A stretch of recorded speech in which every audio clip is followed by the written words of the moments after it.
Hello everyone, welcome back to Spararia YouTube channel.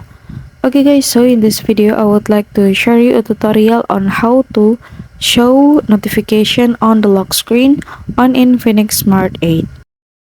Okay guys, so to make it easier for us to know whether there's an incoming notification or not, we can display it on the lock screen guys. Okay, now we can go to settings menu.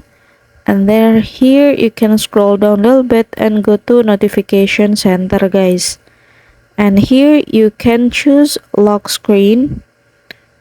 Over there you can click and then go to display rule, and then you can choose between show notification content or show notification but hide content. But now I will choose about show notification but hide content. Okay guys, so now we don't have to bother to open the lock screen and open the application to see the notification. Just enough to see through the lock screen only guys. Okay guys, so here's the tutorial and thank you so much for watching.